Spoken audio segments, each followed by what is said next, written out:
Sports bettors, this is an early Week 5 college football betting preview. So we're going to run through a few games, the early odds that have been posted, some initial line movement, and then I'm going to be sharing one sharp bet with you that I ended up locking in. So let's go ahead and let's get into it. So we can start out with maybe Auburn versus LSU. So this game's pretty interesting. You can see that LSU is, they're going to be minus 300 on the money line, best offered on WynnBet. So WynnBet and Pinnacle, the only two sports books that have posted odds already. You can see the point spreads at 7.5 with LSU as the favored team, and the totals at 45.5. So next we can look at Arkansas, Alabama. So again, it's pretty interesting because what you'll see is sportsbooks, they post, point spread odds first. Then the money lines come. So right now only Pinnacle and WynnBet have money lines posted, as well as the Betfair exchange. But a lot of other sportsbooks have the total in kind of, point spread markets already posted. So depending on what you're looking at, which sportsbook, Alabama ranges from a 15 to a 16.5 point spread favorite. So some discrepancies here. So maybe interesting to keep an eye on that. Next, we can go to Baylor, Oklahoma. So now we're getting to a game that should actually be pretty good. So pretty big line discrepancies here off the initial, get-go. WynnBet giving us plus 105 on Oklahoma State. No other bookmaker giving us, Betfair exchange all the way down at minus 104. Pinnacle down at plus 102. So it looks like there's some value actually in Oklahoma State money line plus 115 on WynnBet. The point spread ranges from 2.5 to 1.5, depending on the book you're looking at. So always shop around. Always make sure you're getting the best line, right? We say this all the time, but when you're betting at kind of standard minus 110 juice, you essentially need to win. If we just open up an odds converter calculator, you'll hear this term a lot in sports betting, is you need to win 52.4% of your bets to be a sharp bettor, right? Essentially, recreational bettors, they can't even win on spreads, totals, sides, whatever you want to call them, 50% of the time or 51% of the time, right? Whereas the pro sports bettors, the sharp sports bettors, people who do this full-time for a living are winning 55% of the time. So that difference between recreational bettors or, people who end up losing their house because of gambling addictions, winning 50% of the time, and 55% of the time, people who do this like literally and make money full-time for a living, like pay for their kids' school by gambling, full-time sports bettors is 50 versus 55% of the time. So finding these spots with value where you're able to get a point spread, minus 1.5 at minus 105 odds at better juice than as opposed to, minus 2.5. Seems, that's kind of how you squeak out, wins and increase your win probability as a sharp bettor from 50% to 55% of the time, right? The people who make money betting on college football are not the dudes in their mom's basement watching highlight clips from the last week. Those aren't the people who make money sports betting, as shocking as it is. The people who make money sports betting are the mathematical people who understand the data, the markets, follow the line movements, have software, are looking for line discrepancies, are looking for value, and constantly trying to squeak out an edge, right? It's kind of like the people who are great, at investing. They're not the people who read an article about how Starbucks is launching a new drink and then they decide to buy Starbucks stock, right? That's not how it works. To increase your win probability on spreads and totals from 50 to 55% of the time, it's not about knowing sports better, and it's very difficult to do. It's about understanding data and the markets. So if you want to go with Baylor minus 1.5 at minus 105 odds, seems pretty great. And if you want to go with Oklahoma State, it does seem like plus 115 on the money line is a good spot, soft spot right now. So a couple options. Anyways, we'll continue to go through.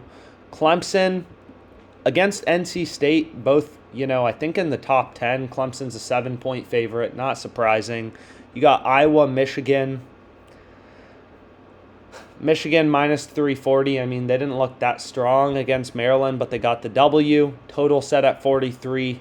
10, 9.5 point favorites. Being able to grab some minus 9.5 may not be a terrible idea, right? The jump from 9.5 to 10, like 10 is a key number in football.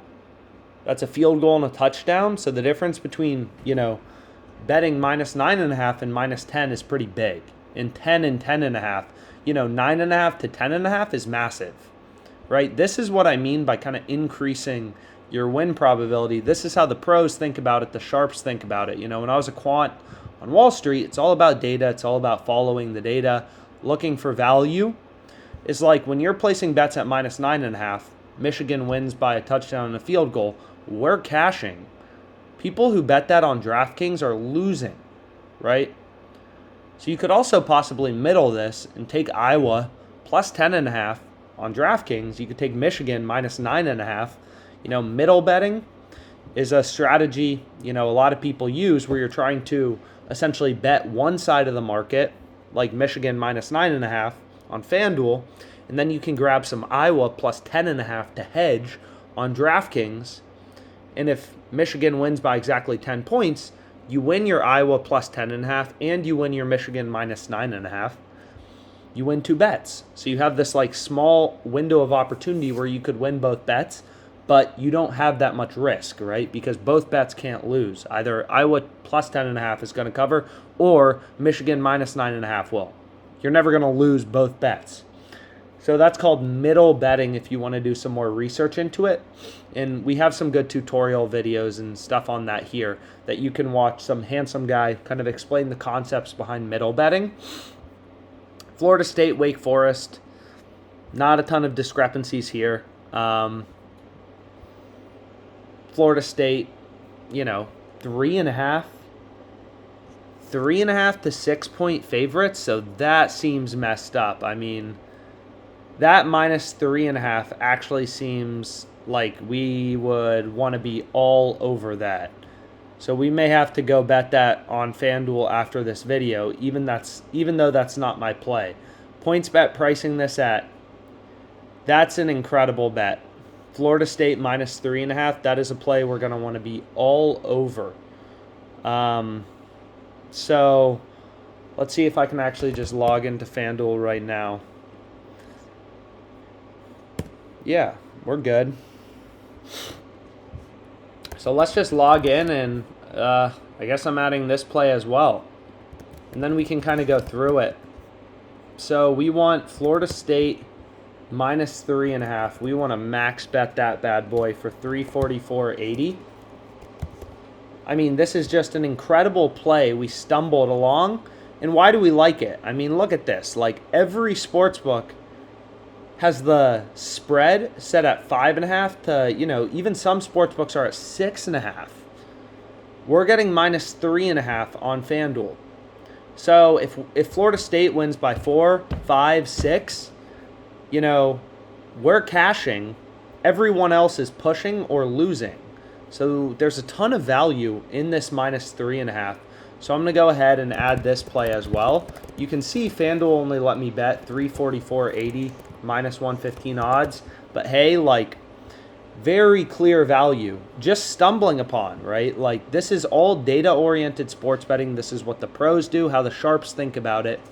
And again, you can browse odds for free on OddsJam. So the first college football bet we're locking in this video, I guess I have 2 bets in this video now, is going to be Florida State minus 3.5. I mean, insane value at minus 115. Ridiculous that we were able to pick up on that.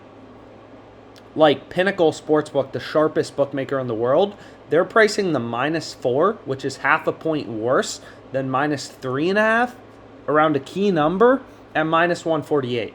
This is a bet to literally unload the bankroll on, right? This is a 3-unit, 4-unit play. Florida State minus 3.5. It's not about knowing sports. It's just about the fact that this is absolutely ridiculous value. I mean, ridiculous value. Kansas, Iowa State. Let's take a look. Iowa State, 3.5, 3-point favorites, depending on the book. Maryland looked pretty good against Michigan. They're bigger favorites, 3-1 favorites against Michigan State, 7.5 on the spread.